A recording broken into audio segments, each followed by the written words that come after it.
say, yeah, I am.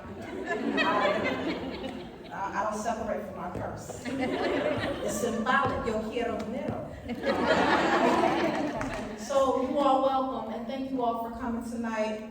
Yazmin, I owe you an apology in the day, so I just want to say it out loud. So that's between us, but I am excited to be here. I want to thank Araceli.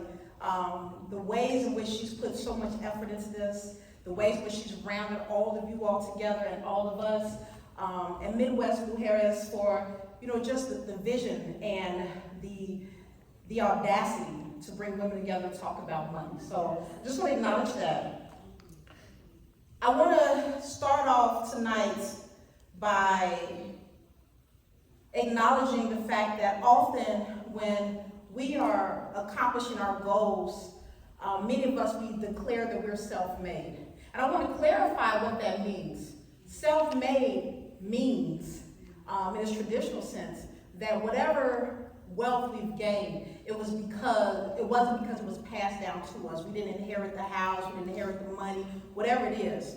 But it doesn't mean that we did it by ourselves, right? It doesn't mean that because you didn't inherit, there was not a direct inheritance that you accomplished whatever you accomplished alone. So the way that I like to open any conversation is to acknowledge the people who have set the path for us, who've made this possible. So tonight, who are you dedicating this event to? Who are you dedicating this experience to? What woman in your life has inspired you to grow and live a life of pleasure and ease and comfort? Because that's what wealth and dollars can do for you. It can possibly open the doors to a life of comfort, ease, and pleasure. What woman is included in your origin story as it relates to your finances? Who is the person that is the hero in your narrative around money? Are there any villains? Who are you dedicating this evening to? What intention are you setting tonight as you take in all the lessons and revelations from this evening's storytellers? And what are you hoping to walk away with? Who is this experience in honor of? And what cycles and change are you hoping it will disrupt? So tonight, I am asking you I'm giving you 30 seconds to just think of someone. Nana, Meemaw, Auntie, Mrs. Such and Such. Who is the person that made a difference in your life in terms of your money story? And let's just honor that person by throwing out their names. Antonia. Yes, come on, some more names. Minnie. Yes. Yes. Roxanne. Yes. Yes. Jasmine. Patricia. Gloria. Yes. Maddie. Alberta. Rosa. Yes. Priscilla. Yes. Tonight, in honor of all of these people, we're asking that you, that in their spirit, their energy, they're sitting tonight in these seats are not empty, they're filled with the spirits of ancestors, they're filled with the spirits of people who have come before us, and we are welcoming that energy to carry us through. So, with that said, I want to start tonight with a disclaimer. I want to jump into the story part of the disclaimer. Tonight is the first time I'm delivering this version of the talk that I'm giving. So what I'm asking is that you go easy on me. The topic isn't new, but this version is new. It's the first time you all will be hearing it. The way that my ADHD is set up, I can't do the same thing twice. I get antsy, so I got the tinkering. So we're going to be hearing this together for the first time. So go easy on me. The second thing is a part of my money story. There's violence included. There's a little bit of domestic violence. I'm going to go easy on that. I'm just going to pass through it to get to the main point, but it's a part that I can't leave out. So I just wanted to give you all that warning. I have lived most of my life with poverty. Most of my life I've lived in poverty. That's in part because I've been a student most of my life. I burned up my credit when I was 18 years old and never looked back at it. It was like, 7 years have passed and we'll deal with it again. And as financial guru David Ramsey often says, I had more month left than money and more occasions than I can count. And yet somehow I managed to make it. Somehow I managed to fulfill all of my dreams, raise my 6 children, write 2 books with one on the way, purchase my dream home, bury my dad, Once he outlived his insurance, my dad died at 81, his life insurance terminated at 80. So he lived 1 year past his insurance. And that responsibility fell on me, and it was an honor. It was an honor to be in a position to be able to cover that cost and to take that burden away from my mom. I am honored to be able to say that I was able to assist with paying different costs for extended family, as well as paying my portion of my daughter's wedding. That's the thing that you often dread, like, okay, this kid is gonna get married possibly one day, who's paying for this? And she didn't go easy on me. She didn't make it like an inexpensive wedding, like she went all out. And it was an honor to be able to rise to the occasion. I am honored to be able to say, to talk to you all tonight about how I went from living a life that had been most of my life on food stamps and subsidized housing and making $2,000 a month living my dream life. And I would like to talk to you about how I went from completing my PhD in 2019 with bad credit and making less than $30,000 a year to raise over $1 million for my small business, without taking out any loans or gaining any additional debt. The answer is simple. The answer to that story, that journey is simple. I shared the one thing I had, which is my story. I didn't have the numbers, I didn't have the credit to borrow, and I didn't have the dollars in the bank or the networks to bootstrap. But just like I had made up my mind that I wasn't going to let other people's standard of beauty count me out, and just like I wasn't going to let other people's ideas about fat phobia count me out, or other people's ideas of what it means to be a good or bad mother define me, just like I wasn't going to let people's ideas of who could be a doctor and who couldn't be determine my journey, I wasn't going to let an overemphasis on numbers determine my faith. And so to cover and fill in the gaps between where the money ended and the rest of the month seemed to begin, I used my story. To raise capital for my business, I used my story. To buy my dream home, I wielded the power of story. And to build relationships with clients and partners around the world, I used story. It was all I had. Story stood in the gaps that I had neither the money nor the credit to fill. Now, I remember talking to my writing coach about this, and she gave me the side eye. And we got on the subject of scammers and hustlers and their use of storytelling. And I had to explain to her that this isn't that. I had to explain to her that we live in a society and a world that privileges numbers because it's associated with the rational mind and male thinking, but we distrust story because it's often associated with emotions, the feminine.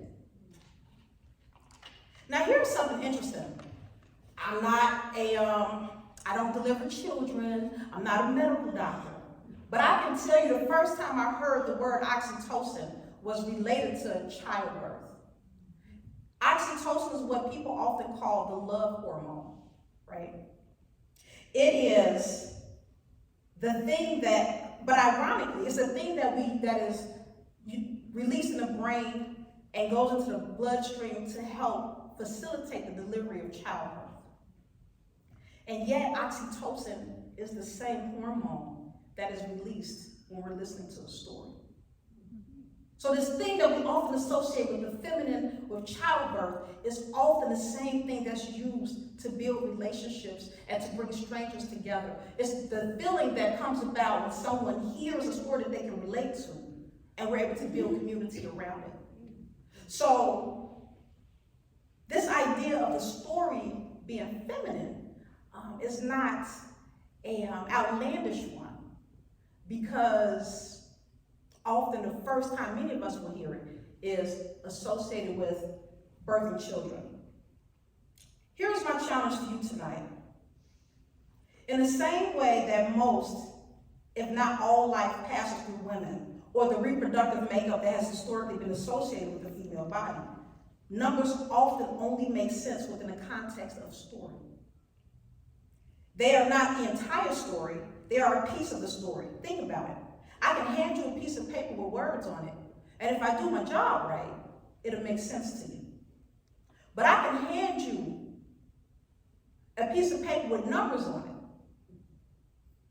Even if there are equations that you can solve the problem, but are you really understanding the context of what this means? If I say 1 plus 1 equals 2, you're not really understanding that I'm saying, hey, I gave Michael $1, then I gave Tina another $1, and then now I'm out of $2. You're not understanding that. You're just understanding that if there's a problem, it's been solved, but we're not understanding a larger part.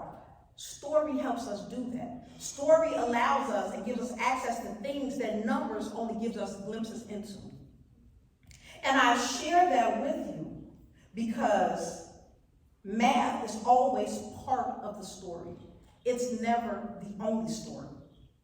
At least in modern language. Now, I can't talk about what happened in Egypt, because somebody's going to show up and be like, because back in Egypt, when with the hieroglyphs, I can't go back that far. So that's not mine. I can just talk to you about modern time.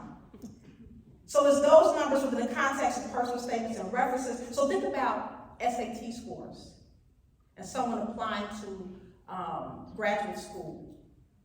You're not going to find an application that's only the SAT scores. As a matter of fact, we know that numbers are so biased and they offer such a limited picture that so many schools are getting rid of them. Those numbers often make sense only when combined with personal statements and references. So I really want you all to think about this, and here's why that's important. If I do my job correctly tonight, then living in a world that often privileges numbers over words, maybe as you go through your own financial journey, you will see that there's definitely value in those numbers, but you may find that there's also a huge amount of value that's left on the table in the words that you haven't spoken yet. I don't trust any institution that tries to convince us that the numbers are the ultimate and only say, and I invite you to consider the same.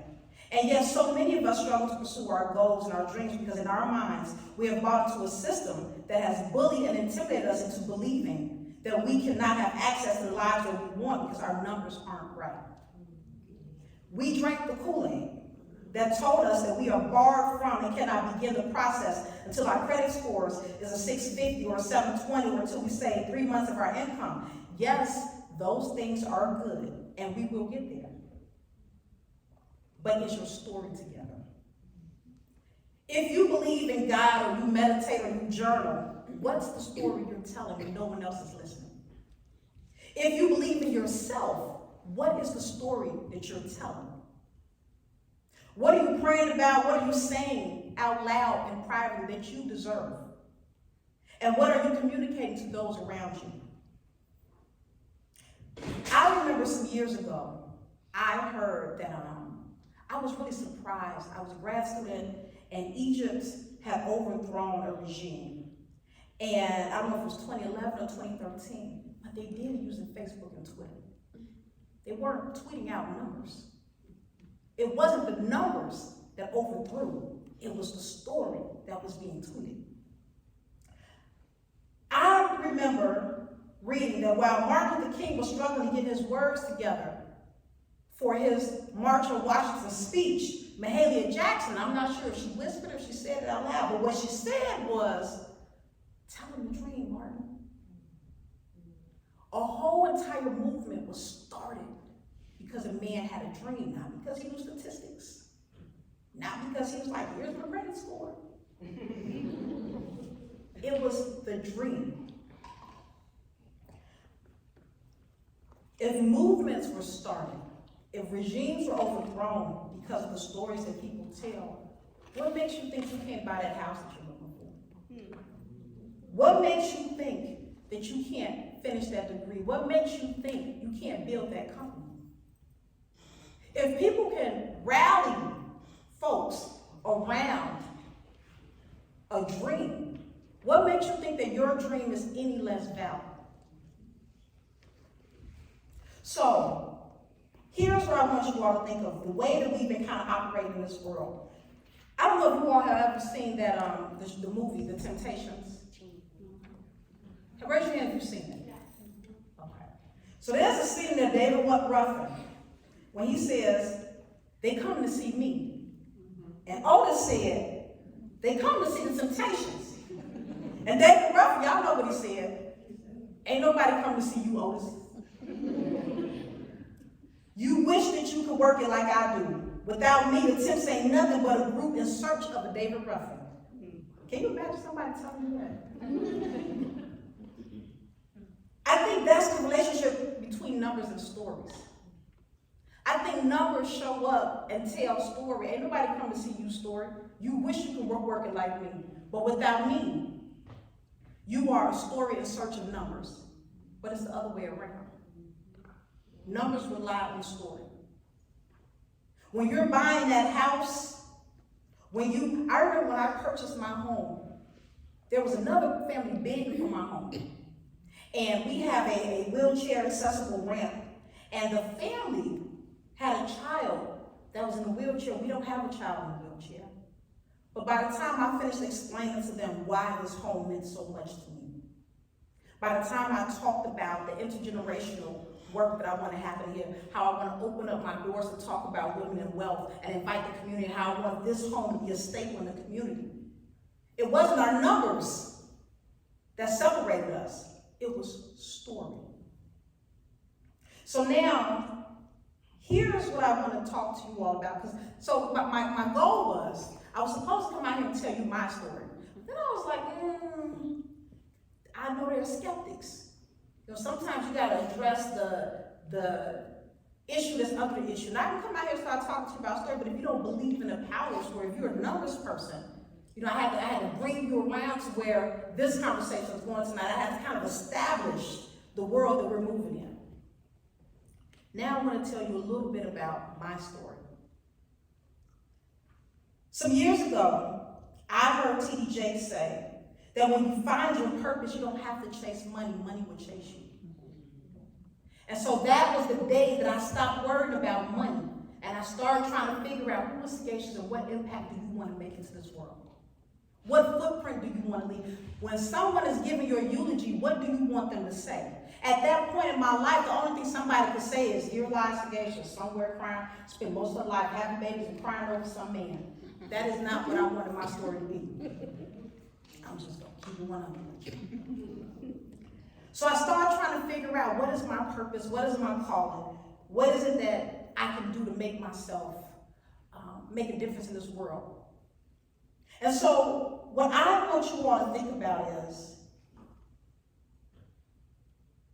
when you're talking about the value of your story, first, when you think about any hero's quest, Harry Potter, Lord of the Rings, any story, the hero is always responding to a call.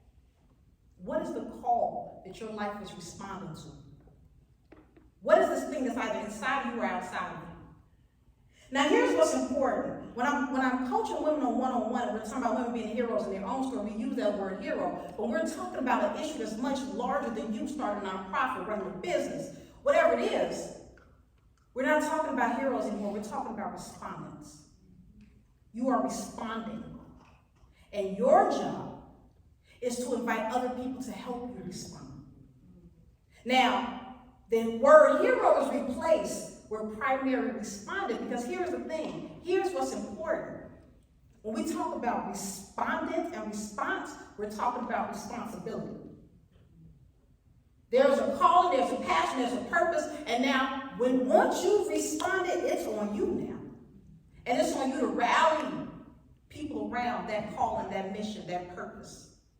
But you're the primary responder. So the primary work happens with you. So now it's not about saving people. It's about the work, responsibility, work.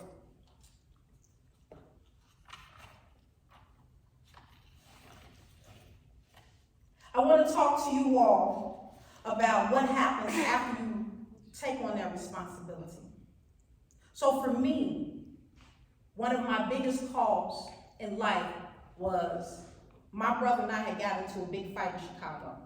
My brother lost his eyesight, my brother was struggling with heroin addiction, and my mom left me in charge of her home and her apartment. My brother broke into the house. He tried to jump on me, but because my brother is legally blind, he was not going to win that fight. And behind me there was a lamp, and I was going to crack him across his head, and I was going to work him. My brother's like 6'2". And I said, this city isn't big enough for me and him, so I'm leaving. And I ran and I came to Madison, Wisconsin. I wasn't trying to stay here, I'm gonna be honest. It was the only way to escape. And then coming here to academia, the work had become kind of like, you think about people in a relationship, you have your main relationship, then you have your side piece. This life was my side piece, but it was so seductive. I divorced my other life and married this one. But before I did that, I told a story to my housing counselor.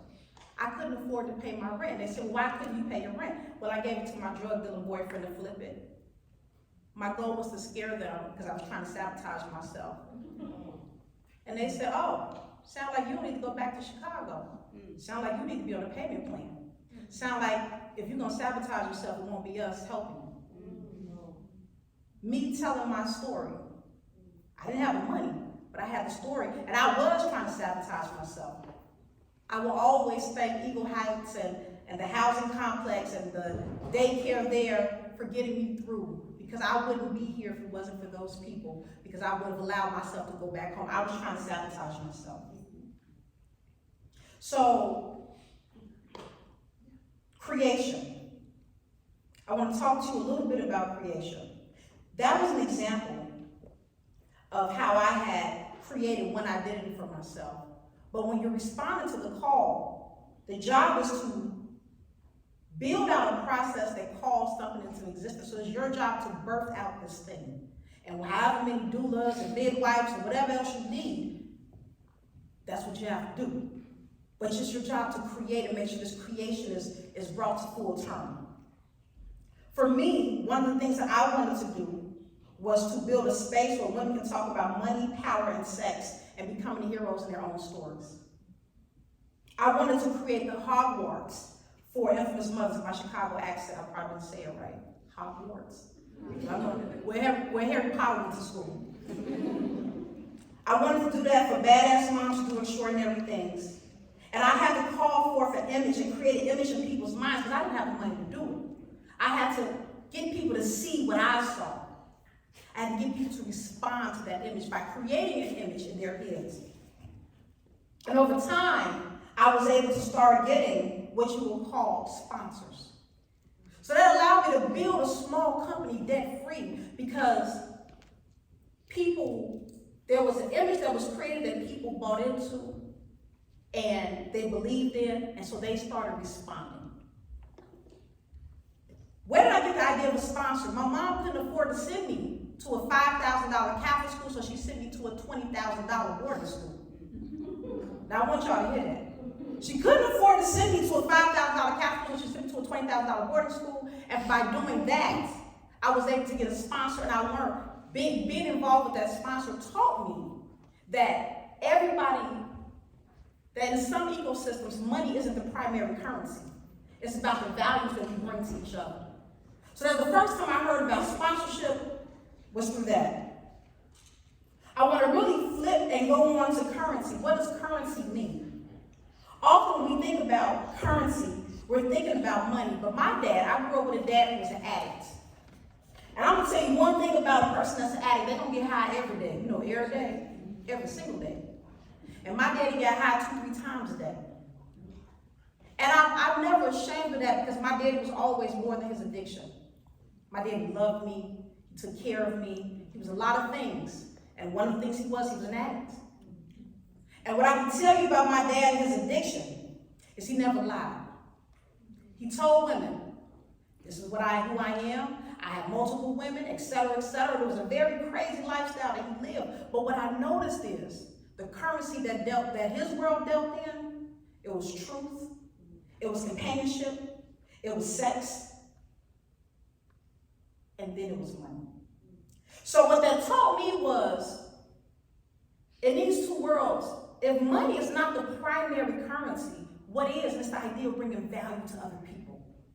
Ashley Quentin Powell, I don't know where you are, but if that woman don't bring value to anybody's life, I don't know who is. Because she gonna call and say, I saw your post on LinkedIn, and hey, I want to connect you here, and I want to do this, and she's gonna always make sure that you feel seen. Sarah Alvarado, the same way. Jasmine, same way. It's not about money. It's about relationships and bringing value to people's lives. I'm going to really run fast and talk about what separates the person who's the scammer and the hustler when they're telling their story is the credibility. When I wrote my personal statement for graduate school, I just kept it 100. I knew they wanted to see my transcripts. So my first line of my personal statement was books, bullets, and babies. I juggled all three.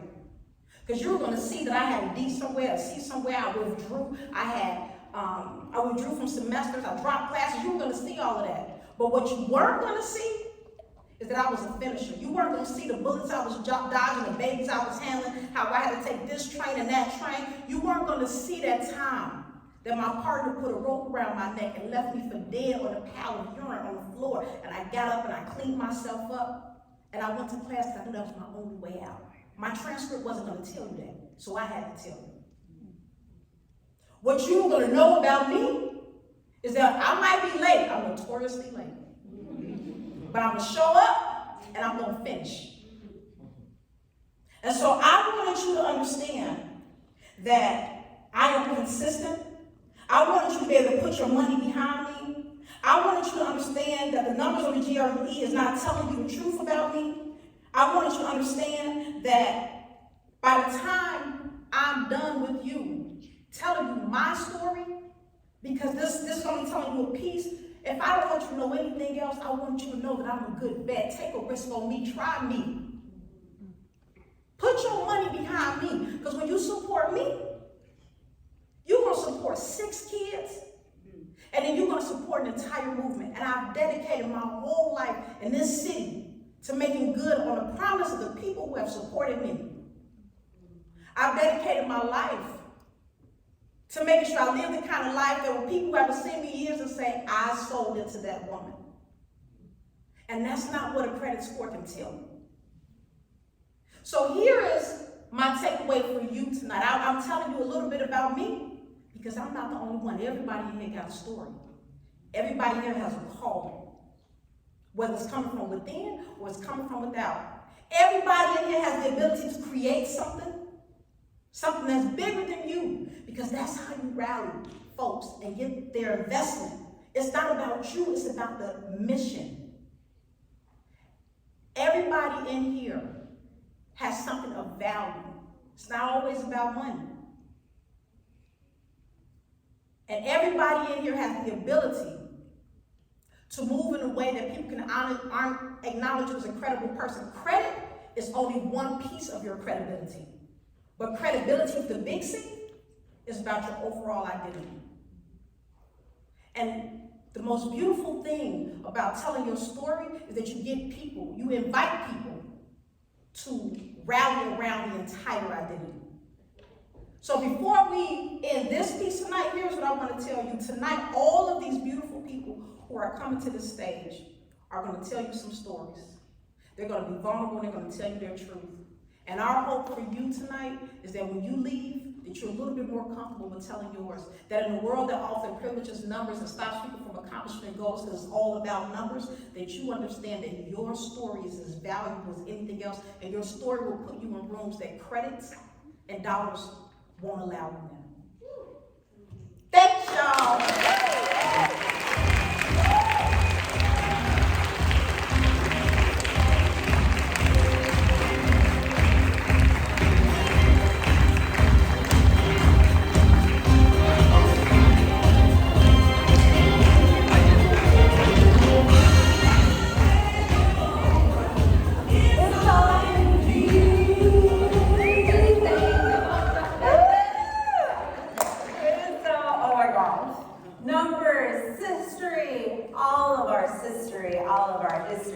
Here right now. And coming up to the stage is Garcia, legal professional, community advocate, Victoria Thayer, CPA, accountant, and now just starting her business. She shared with me something so very special in this journey that since she's been with Midwest Mujeres, she has launched her own business as a CPA. All because of this right here, right now. Welcome to the stage, Victoria and Gregg.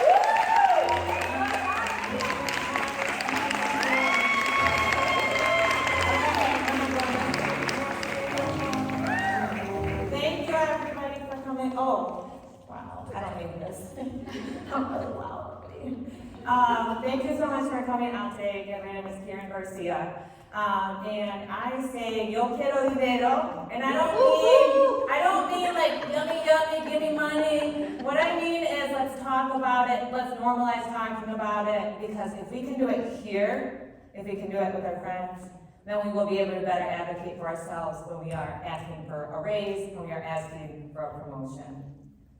So what else do I do besides just talk? I am an intellectual property paralegal. I work on patent prosecution with research institutions and private entities. What I love to do is advocate for myself and those around me. Where that started for me was really in my childhood. I was born in Cali, Colombia. My mom always corrects me because she reminds me that I was born in Robbi Dominguez. She makes sure to remind me of that. I thought we had it good, but early on, I knew, we did without a lot of things. We didn't have running water, we didn't have electricity, we didn't have an indoor bathroom. And that's until I was 10 years old.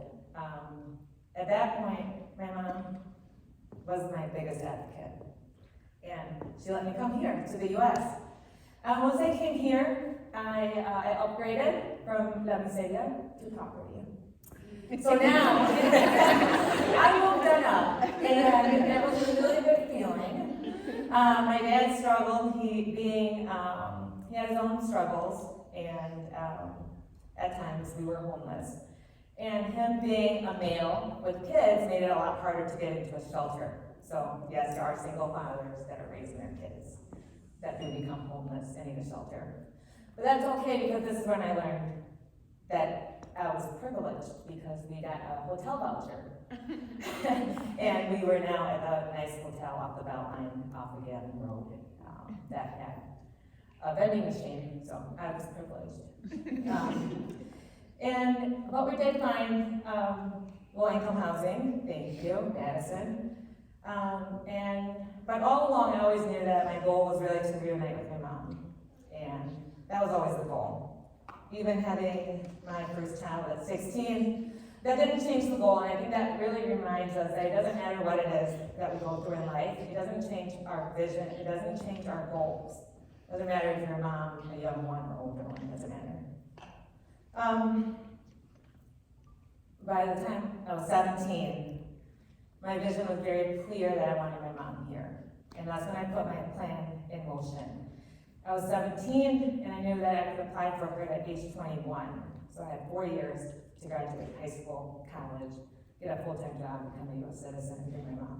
And that's what I did. I attended UW Milwaukee. I graduated high school at age 17. I attended UW Milwaukee. And I graduated college with my bachelor's at age 20. At that same year, I became a U.S. citizen. And then I applied for my mom at 21, and she's here. And she's here.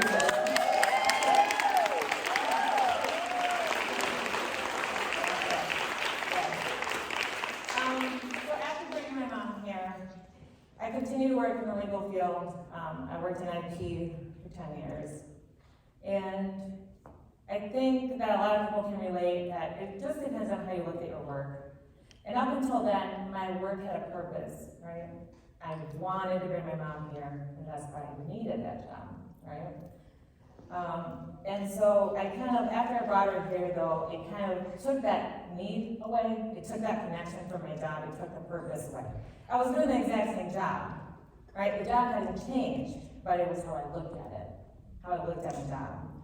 So I became very disconnected. I didn't value my own skills. I wasn't able to advocate for myself, right? So I decided to go into nonprofit because that's where I felt valued, that's where I felt needed, that's where I felt connection. But it was there that I met some really great families and some very good friends that are also immigrants that are now in low-income housing, that had those same goals that I just had. So I almost felt like, how could I deny myself the opportunity to keep advancing? And this is the point where I decided, and actually that's a little bit over a year ago where I came to the Yo Quiero Dinero event and started really getting involved and talking about it. And this time I went back into IP.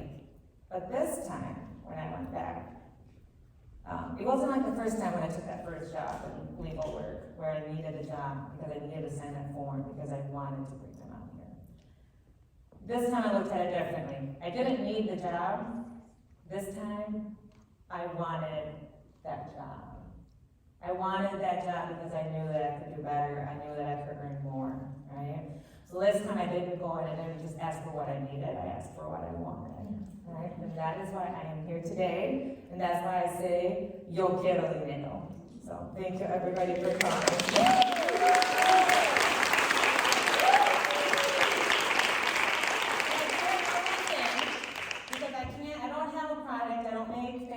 Like Qiana does, and I'm not a fancy CPA like Victoria. But what I do claim is I love to advocate for people. So the next couple storytellers are going to tell you how much they love what they do, or how passionate they are about their business. But I want to thank everybody for coming out, and we appreciate you coming out. But I really want to ask that you actually support them. And buy their products. So that's my job right here to advocate. And because if they don't tell you, I just want to make sure that we don't forget that part. So please buy their stuff.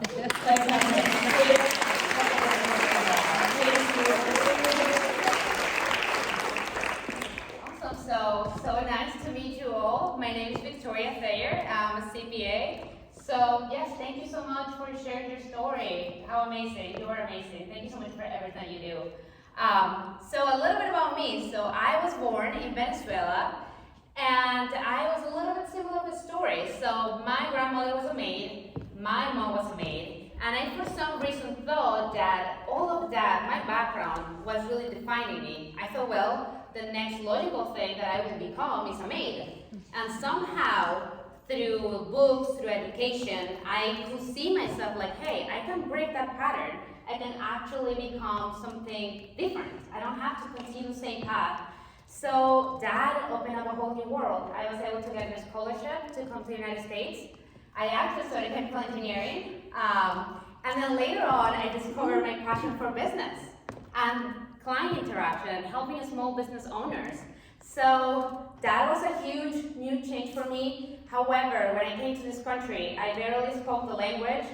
I did not have any family, any friends, and I always was seeking for approval and to fit into a different country.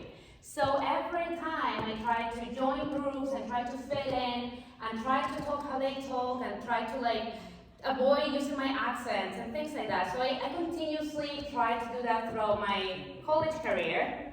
And then after that, when I started working, then every single time I was in a CPA firm, I was looking for approval. And that's something that I want to send you the message is you don't need to keep seeking approval from others to know that you're valuable.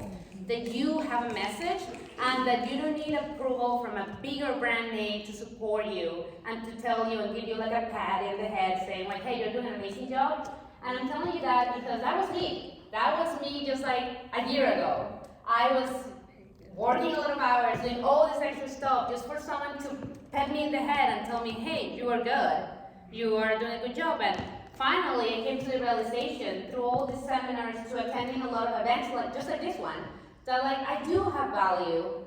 I have something to bring up to the table. And I don't need someone else to tell me so. I know that I am valuable. So as I am speaking to you, I also try to see myself 10 years ago because I have been in this CPA world for about 10 years now. And if I could just see myself sitting right there, I would be hey, you are valuable and you don't need to keep seeking approval. You don't need a brand name to tell you that you are valuable. So as I'm speaking to you, I wish that I would have listened to this years ago, but the timing was perfect. And this is when I decided to just about a month ago, I quit my job and I started my own CPA firm.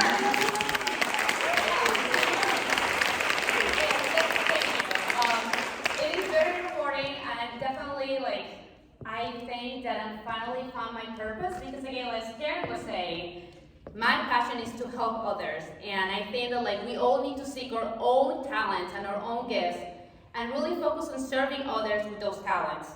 So please, if you're there in the audience, you have talents to share with others, know that you add value to this community, and go ahead and chase your dreams. Thank you very much.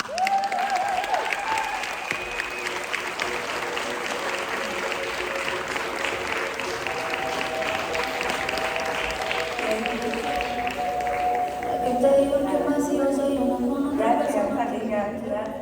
Thank you so much. Tell me, what does home security, a breast pump, and stem cell research have to do with each other? You're wondering? All three things have been innovated by women of color. Yes! This is why it is so ridiculous that we are all Black and Latino women are the lowest paid segment in the United States. That's why it's so ridiculous, because we are burying ourselves from these innovations that could be helping our lives today. And that's what we're doing here in Midwest Mujeres. We are closing the racial wage gap, the gender wage gap, one story at a time. And so with that note, I'd love to present to you Shadayra Kilfoy-Flores, community organizer, Yazmin Lopez, owner of Kashmir Cleaning. Both of these women are just, oh my gosh, they're my right and left hand here at Midwest Mujeres. Bring them on, come on down.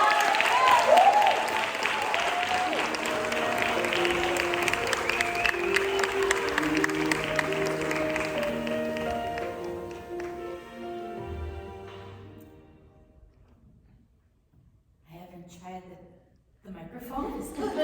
Mic check. Yeah, the girls are here. So, I'm dedicating my speech tonight to my recently deceased mentor, Juan Jose Lopez.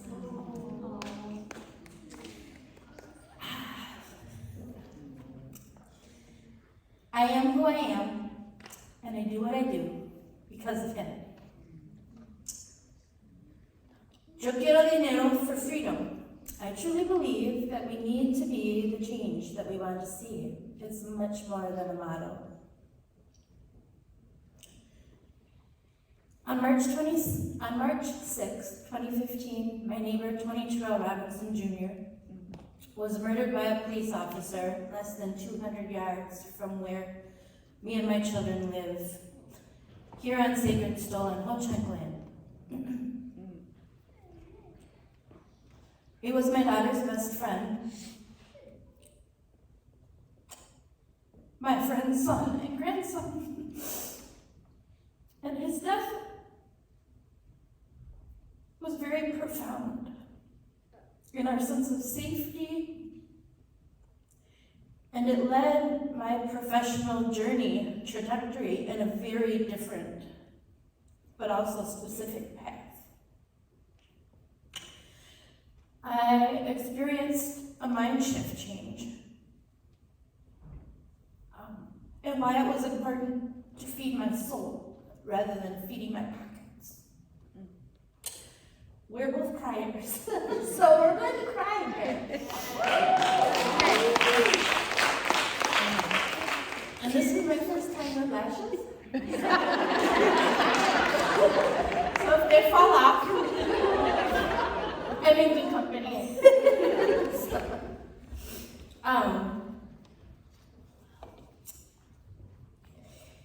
My relationship with money from childhood to adulthood. I've been an entrepreneur since I was a child, selling dumpster roses with our neighbors. We had a flower wholesale shop down the street from our house, and me and my neighbors would jump inside the dumpster and take out the flowers, take out the roses, specifically because if they only had 2 or 3 petals, they threw them away. And so we would take out dozens and dozens and dozens of roses, and we would sell them down the block for $1 per quarter. Also that we could have money to buy popsicles at the beach. And then of course, I did babysitting for many years, and then I got my first internship as a middle schooler. And then I worked at the UW vet school, dissecting things, and so I've worked, I had some different career changes, going to college in Ohio, dropping out, coming back to MATC, dropping out, going to nonprofits, Then going back to school, realizing I needed more money, and the way to do it would be to go to school for IT. So I went to school to become a network engineer and systems administrator. I did really good, actually. And so I've gone down all these different career paths, right? It's been a really windy road. It hasn't been like a straight shot whatsoever. And so just when I thought I had figured it all out, I was gonna be this, security specialist, and I was gonna make lots of corporate money, then I experienced a horrific attack. And it was then having this life-changing experience of almost losing my life that I realized what I really wanted was to just be a stay-at-home mom. I just wanted to be a career mom and spend as much time with my children as possible. And so that led me back to some of my skills that I had as a youth. Going back to painting, I'm an artist, and so I've done murals all over Madison, and now murals in Mexico. And I've always been a good cook, so I became a caterer and tamalera. So that's how I make my big money most of the time, is when my good friends support me by buying my tamales. I'm also currently Madison's Police Civilian Oversight Chair. So what this means is that I'm now in charge of helping make sure that MPD, that Madison Police, follow their own rules, and I hold them accountable when they don't. The board is 13 people from different backgrounds, and we look at their policies and we make recommendations. I was personally in charge of hiring Madison's first independent police monitor and developing Madison's office of the independent monitor. I'm using my phone for notes, and I just got an email from our admin, actually. So the goal is to make Madison a safer community for everyone, including officers. Civilian oversight boards from cities across the country are now asking for my help and for my expertise in how to do what I do here. So from Cincinnati, Ohio to San Francisco, they're coming and they're asking me, how'd you do that there? And so right now, because of city ordinances and laws, I can't charge anyone for the work that I'm doing, having to do with civilian oversight. However, when my term is done, I can start charging. So, I'm also a diplomat for Madison Sister City Project with Tecatitlan, Mexico. And I'm a diplomat for water protection. I'm a water protector. I was part of a delegation who delivered a letter to the Canadian Parliament and the Prime Minister, which is their President of Canada, asking them to stop oil fracking and to stop the oil pipelines, because we all need clean water. So what I'm doing is I'm currently leveraging all these transferable skills to do it all from nonprofit to corporate to hopefully an international consultant. Spread the word, everyone. My children are my world, and I've taught them to also be entrepreneurs. Today, my daughter Serena has 2 bachelor degrees from the UW-Madison and is tonight's caterer and balloon decorator. And I'm hoping that she follows in my footsteps in creating policy to hold people accountable when they're put into positions of power. And I've also taught her that she can do it all, she can have it all, and that she can take her time. And so right now, I'm working every day to make Madison a safer place for my children and for yours. Leveraging the differences and knowing that feeding your soul versus feeding your belly and the impact that you can have. Yo quiero dinero for freedom, because success for me is not monetary. I'm successful in my community development, including providing safety and healing. Thank you.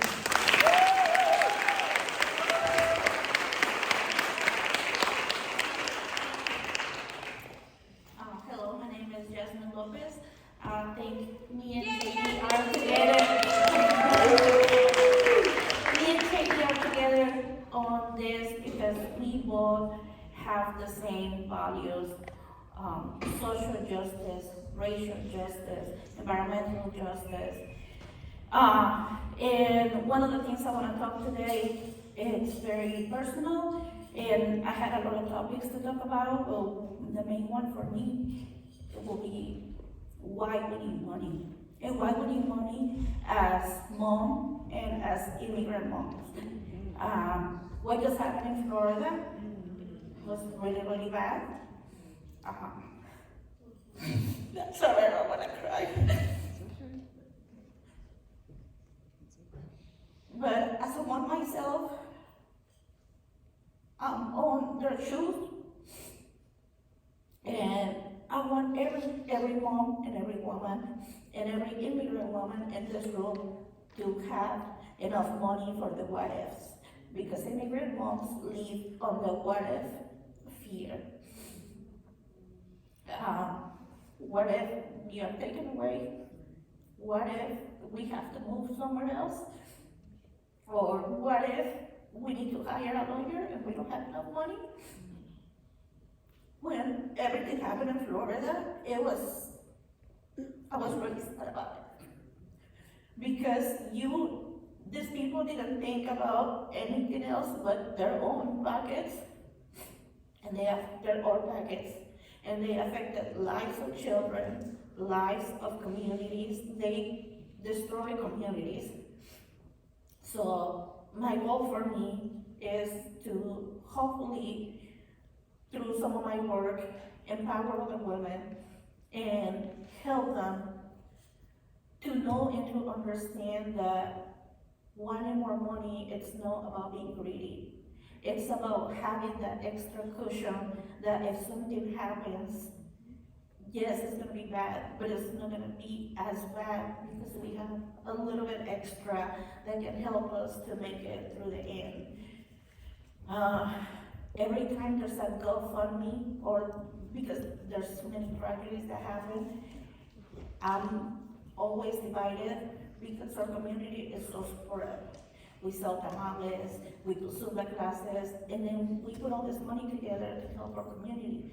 But then on the other hand, it happens so much, we always have to help somebody because we are stuck. We are put in this place where we can move forward. And I think all the power that we have to help each other, we can also use that power to support each other's businesses. So we can thrive instead of trying to survive every day.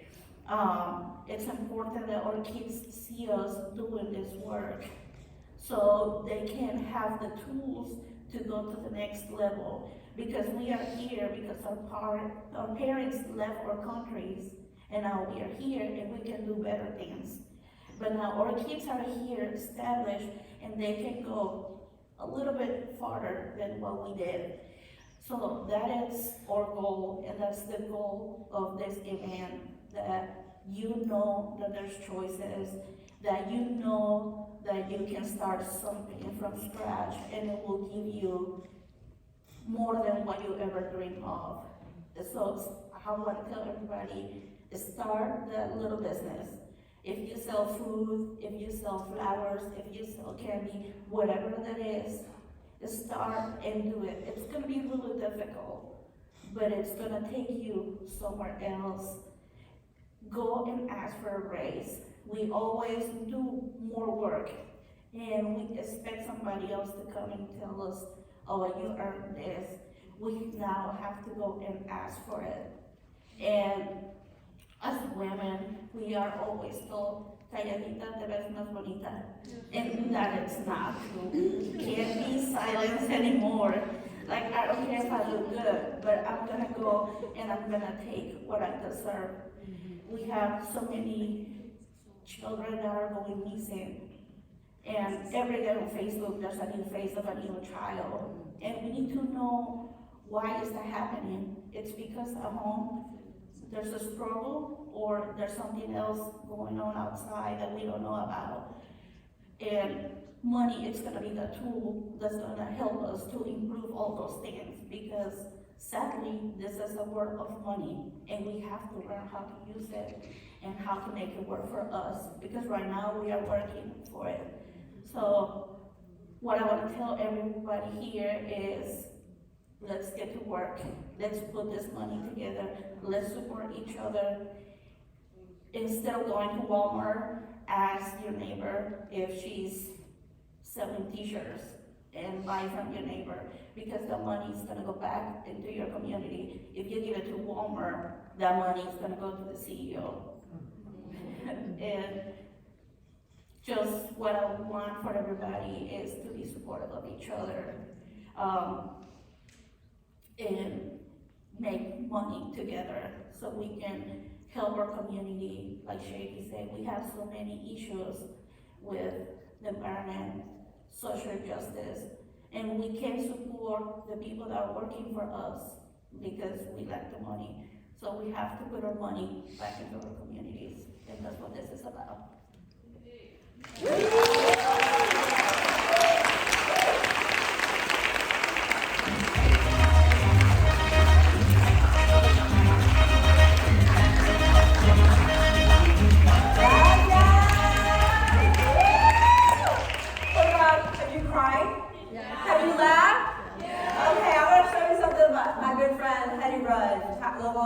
Photographer here in Madison.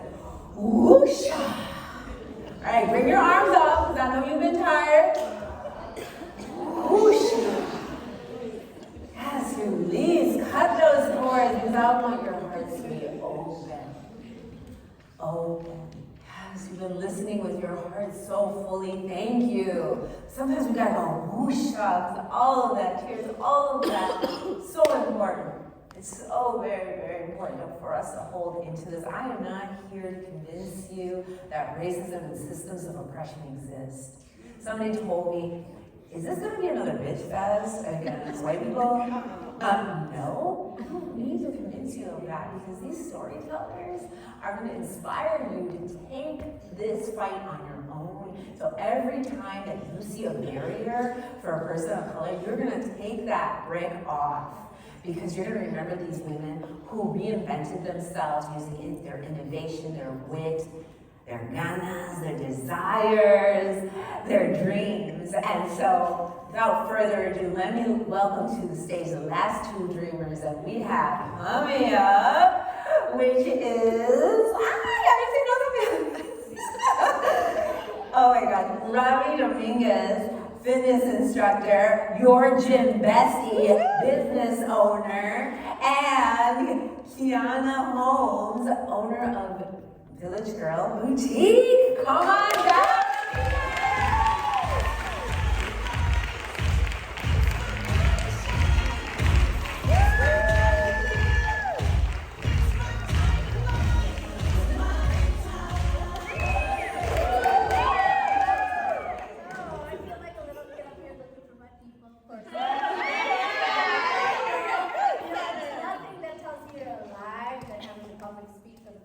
Without your notes.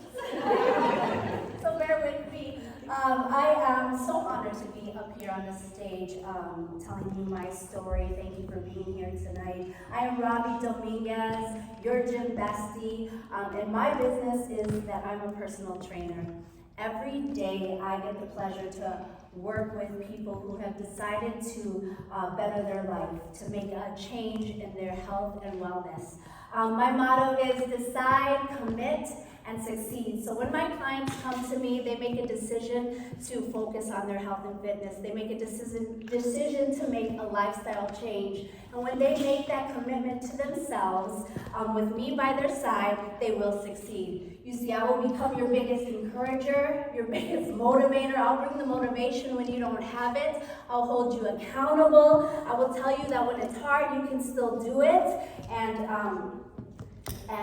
there you have it. My motto is decide, commit, succeed. And listen, I love what I do, and I do what I love. I get to make money for myself while also making an impact in people's lives. I wasn't always at this place in my life, however. I am 38 years young. But for most of my 20s and actually going into my early 30s, I was really floundering. I had no direction. There was nothing that I was really passionate about. If I could paint a picture for you, I was really just floundering. And wherever the wind blew, that's where I went. Sorry, my mouth was getting dry. That's where I went. All I knew is that as soon as I could work, I was going to get a job. And so as soon as I could work, I was in high school. And so after high school, I had a little job. I would get off of school and go right to my job. And at that time, I worked at a daycare. And I helped out during snack time. And as life would have it, I ended up staying. Sorry, this is right here. As life would have it, I ended up staying at that job for 13 years. I worked my way up through and landed as the director of the before and after school program, so the school age program. And I didn't love what I did at the time, but again, I was just very complacent, very comfortable, and not the good comfortable. But there I was, doing things just to do them, and around that time, I had been in that position for a couple of years, and a friend approached me, and she said, hey, you've got a great personality, you're a people person, come work for me. I have a front desk job that I think you'd be great at. So I said, oh, sure, why not? Again, no purpose, no real direction, and so there I did. I made a career change. I went from childcare to auto body industry. I was at the front desk. I did that for a number of years, and I worked my way up to being an estimator. And I'll tell you one thing, I didn't wake up one morning and decide, yes, this is my dream job. I get to tell people how much the damage on their vehicle is going to cost. But there I was, again, just doing things to do them. And around that time, I was really focused on my own health and fitness. And I was actually finding a lot of success in my own fitness journey. And the gym that I had been working out at, I began to take a more active role. I was helping out with classes, and then I was teaching classes, and then I was helping with the social media, and I loved it. And the owner of the gym approached me, and he dropped a big opportunity in my lap, one that would change my life forever. He said, hey, why don't you come into this business with me? You can co-own the gym. You would be your own boss. You would be a business owner. You would make your own money. You'd be working for yourself. What? What? I mean, now I can tell you, what a huge blessing that was, because had I not taken that chance, I don't know that I'd be up here talking to you about my own business, personal training, but at the time I was terrified. I had been wandering the desert, so to speak. I had no real drive, I had no real passion, I had no real purpose, and for the first time in my life, I began to really start to think bigger, to want more for myself. So I took a chance, and I took a chance on myself, and I invested in myself, and here I am.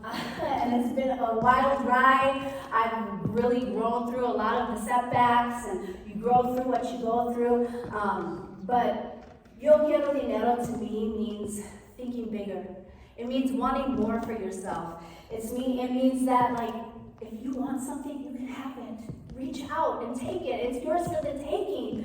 And I started off my whole story tonight telling you about I love what I do, and I do what I love, and I make money while making an impact. And you can have that too. Maybe your story doesn't look exactly like mine. Maybe you want to go back to school. Maybe you want to ask for that raise. Maybe you want to completely change your career path.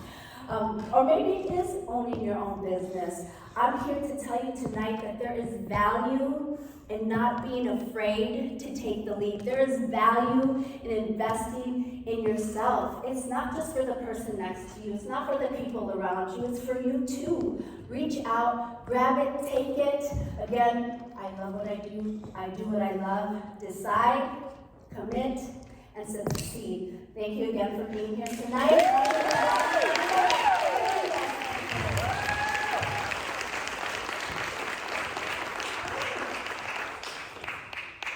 Good evening. So last but not least, everyone can hear me? I'm coming down.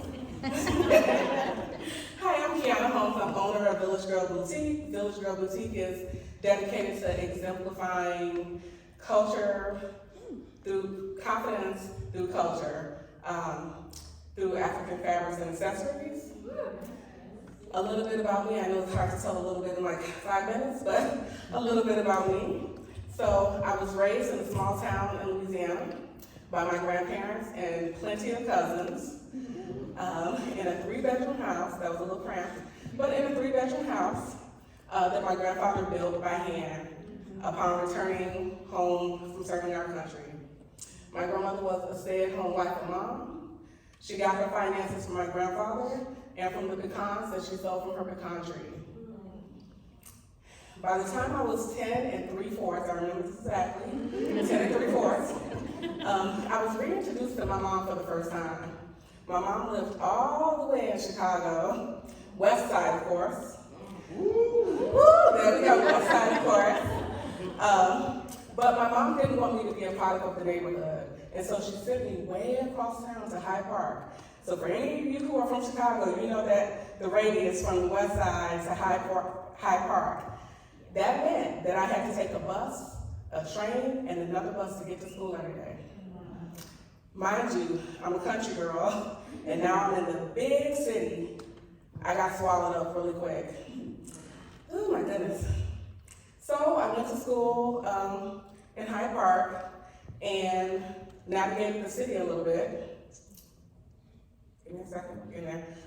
Navigated the city a little bit. I was an emotional wreck. I was away from everything and everyone that I knew.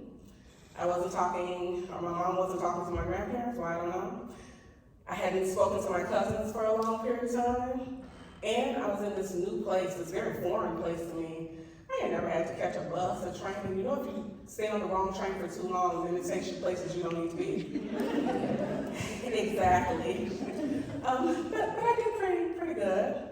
So fast forward, I got to high school, another new transition. This time I ended up in high school downtown, close to downtown Chicago. New friends, new sets of rules, new neighborhoods. I was quickly having to make transitions in my life. It was a very scary time, and I didn't know then what I know now. That's called depression. I fell into depression. I went to private schools and Catholic schools most of my life, so since my mom paid tuition, there was little money for anything else after that. So I needed money because I needed a sense of belonging. I wanted to hang out with my peers. I didn't have the money to do it. So I was about a mediocre student. I loved writing, and I loved to dance. Started a pom-pom team, but once again, I had no sense of direction. I had no idea what I was doing once I graduated high school. No one really had those conversations with me. And so I graduated high school, and like most people, I got a job. I figured out really quick I hated it. And that the only reason my manager was because they got an associate's degree. So I headed off to school, Columbia College. Whoop, whoop. All right, the home of writing and dance, right? Unfortunately, my mom wouldn't give me her tax paperwork for me to get financial aid. And so I thought I could just pay for college, because no one ever told me how much college costs. I found out really quick, halfway through the second semester when I had to drop out, I wasn't gonna be able to pay that bill. So around the same time I got into my first serious relationship, a couple months later, got pregnant. Within a year, had my first son. My mom did not like the news of me being pregnant. That was that set off the chain of me being homeless. So I went to live with my son's father. He was a decent guy. He was trying his best, but I really didn't like having to wait around to figure out if our needs were gonna get met. If we could afford formula, diapers, if I could get my basic things I needed money. So I headed back into the work world. Fast forward a little bit, my young adult years, 20, so I'm really older now. My young adult years were a series of homeless. I was homeless a lot. And in between, when I found stability, I would always head back to school because I knew education would be my salvation. And by that time, I could qualify for my own grants. Yay! And so I headed back to school, but I wasn't sure about what I wanted to major in. I knew I loved helping and supporting people. And so I started out in phlebotomy, not by my choice. And I switched over to early childhood because I really love the babies and we want to pour into them. And then I figured out really quickly that doesn't pay any money, unless you're the director. So then someone mentioned social work. And I'm like, oh, what is this new cool thing? I've never heard of this. So I went and got a degree in social work. And in the meantime, I worked a bunch of crappy jobs. I was a security guard. I did early childhood. You know, we do early childhood. You're the cook, the teacher, the bus driver, you do everything. I did some retail. I worked in banking a lot. I even worked in utilities, K through 12. I'm now in social work. Now I'm in higher education. So if your children are a little lost, don't worry, they'll find their way. They have to be lost for a little bit. Because what I learned through this experience as I was preparing this is that I had to go through the good, bad, and the ugly in order for me to become the woman I am today.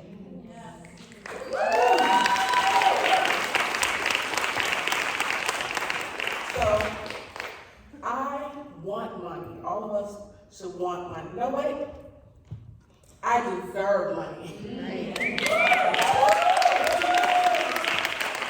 I deserve money because I have skills and experience that are leverageable. And just like many of you, hopefully that are out here listening, if you're in that uncertain stage, if you're still figuring it out, it's okay. We're right here with you and we're gonna figure it out together. So, I wanna thank you for your time. Thank you for coming out. Thank you for listening to my story. I'm Qiana Holmes of Village Girl Boutique. You can find me on social media. Have a wonderful night.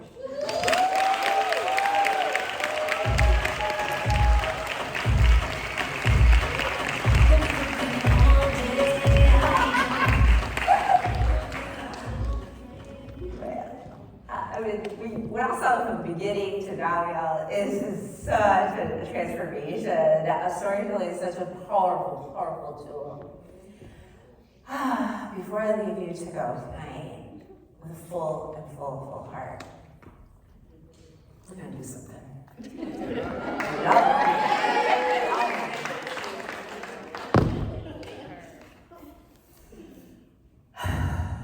This one's gonna be hard to talk about. Okay, but I've always been wanting to be a business owner for a long time. And in 2010, if y'all been here long enough in Madison to know, there was a guy named Scott Walker, started like some sort of thing downtown, and God fell in a big panic. And in that panicky moment, I decided to go to Mexico and start a turkey farm! Woo! Get out the bread out of the city, you know what I mean? Get a little guajolote. I was gonna pick them up and go chase them around and get a little turkey farm started. I love turkey. I was just like, oh, I got this, right? So I cashed out over at the DOA. I was the capital tour guide, okay? I was the lead tour guide though, okay? So I know where everything is in that cabin, including that little weird fossil on the the fifth step, I think it is, off the rotunda. Yeah. Anyway. So yes, in 2011, my husband and I got like this truck and like a little trailer on it, and we put everything in it. So I want you to close your eyes and think about everything that you have in your home right now. Think about everything, every little thing. And me and the kids, we took a plane down there, and I had my backpack and my laptop. Now that's going to be really important for later in the story. But it was just me and my kids. Everything was packed up. Albums, all my kids' toys, all these of my son's like most important Lego toys, all Quetzales toys. Everything was in there, right? And on the way there, he's driving. You know, he's okay. We're talking on the phone, and I'm at. I fly into Mexico. Suegra Yo. My mother-in-law and my brother-in-law will get on a truck, and we're going to the pueblo that Mauri is supposed to come down on, right? My husband. And he's done this drive several times, okay? He's done this drive, so I'm like, you know, waiting. I'm waiting to see him coming down the horizon into the pueblo that we're supposed to meet up at. Actually, his mother's hometown. And it's getting about dark, about like 4 or 5 in the afternoon. And I'm like, Mauri, you know, to our calculations, you should be here by now. And another half hour passes, and another, and the sun keeps coming down into that horizon. It gets really dark. And I try calling him, and there's no answers. I'm a little bit worried. We decide, because we don't have lodging there, we decide to get in the truck again and go back to Mexico City, which is about an hour and a half from where we were. And that night had been the coldest, loneliest night I've ever slept. I had a dream about this woman in a fire, and she had white, curly, wavy hair. And that morning we wake up, and my son and I and Quetzal, we're all wondering where's Papi. And about around 3 in the afternoon, I get a phone call, and he's like, Mommy, I lost everything. I'm like, what do you mean? Where are you? What do you mean lost everything? He's like, no, they got me. Who got you? No, they got me. Like, we lost everything. They had a gun at me, and I'm like, what? And about 4 hours later, because a truck driver picks up my husband and takes him to the next pueblo, in which he was able to get a ride back to Mexico City. And somehow, he's now in the front door. It looked like somebody had taken my husband and threw him down the hills of Mexico. I have never seen him so dirty from top to floor, from the top of his head down to his toes. Everything, and his hands are open wide like this to me, and I'm like, oh no, you're here. You're here. You're here. And from there on, it took us about, oh my gosh, like 9 months to get a knock at the U.S. Assembly to U.S. Embassy, thank you. Yes, the U.S. Embassy wouldn't even let me in, but they sure gave him a letter of a pardon to be able to come back to the United States. See, my husband was undocumented when we married. It took about $10,000 just to give him the card so that he could come back and forth. And now that he did do that, now we're back at square one all over again. No documentations, no nothing. We lost everything. So when I say imagine everything gone, I mean your backpack, your laptop, and your underwear is all you have left. All of my albums from that period on to my birth almost have been completely gone. For 2 years, we wandered in Wisconsin and in New Jersey, all going back and forth, and maybe staying in New Jersey then for 2 years, trying to piece back our lives together again. And I remember just thinking, what can I do?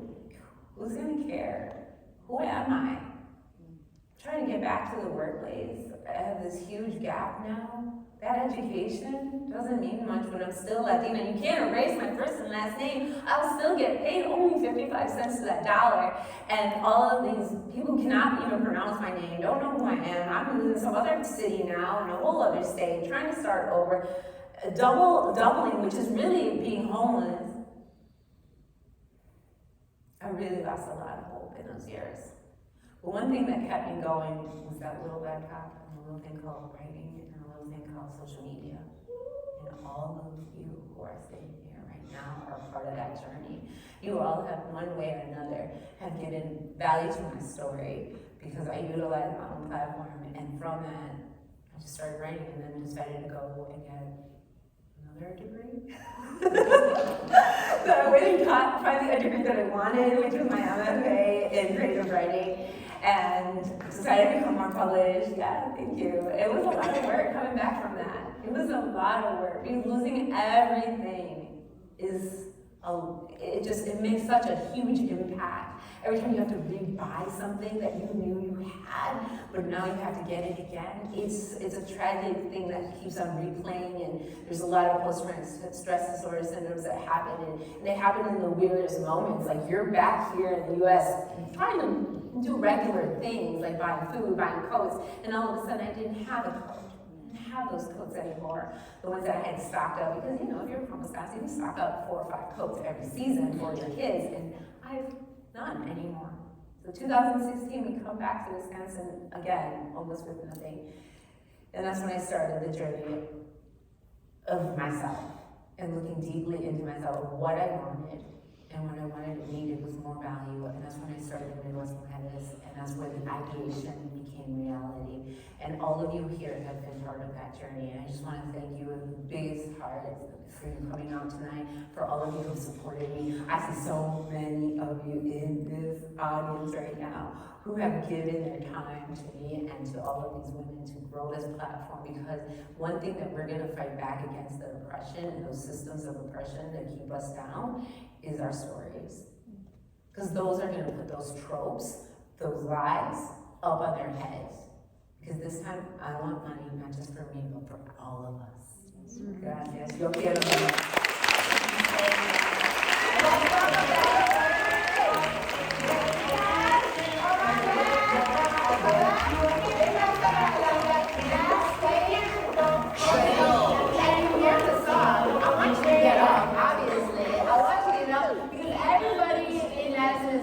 Yo quiero what? And yes, so now it's time for all of us to say it, and for all of us to sing with each other. Good job, everyone. Let's get a roll.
Amongst all of us. I'm like, Robbi. Okay, this is okay. Am I still getting out, Victoria? No, now my brain is just fried. This is yeah, now my brain is just like really going. Remember there's a raffle too? There's a raffle, there's QR codes for donations. And if it's not you, then, oh yes, I'm gonna, oh yeah, it's a TV. It's like a TV. Oh yes. There's a big TV. Huh? I think somebody put your name in here. Okay. This person is not here. This is a joke. Okay.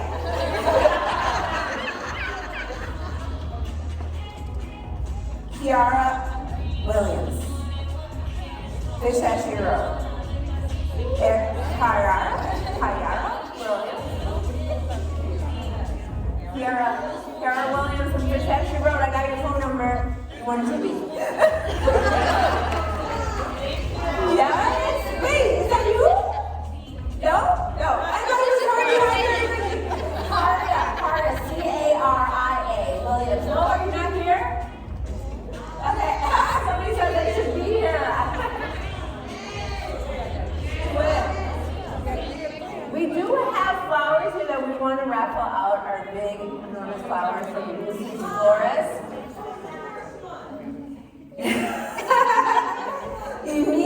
Emilio B?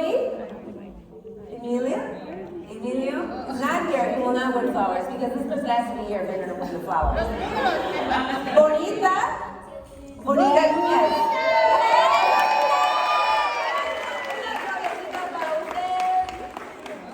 And now another one is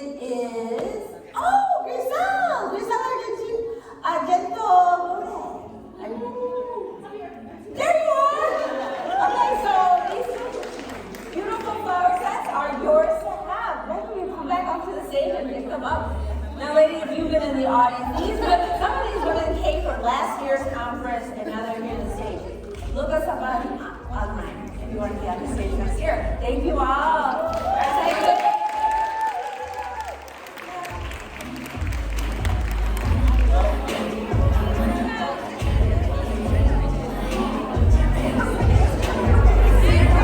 Hello everyone.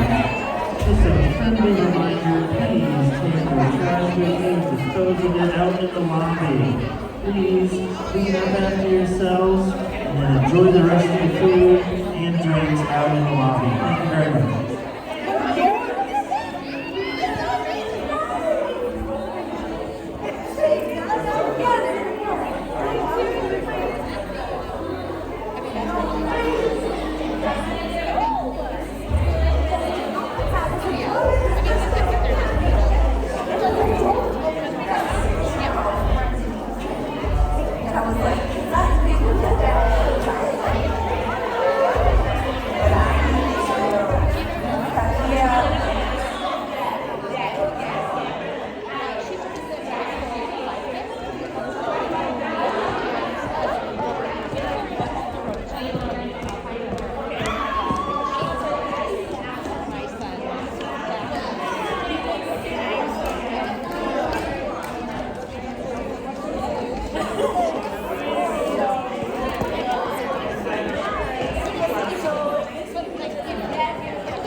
now.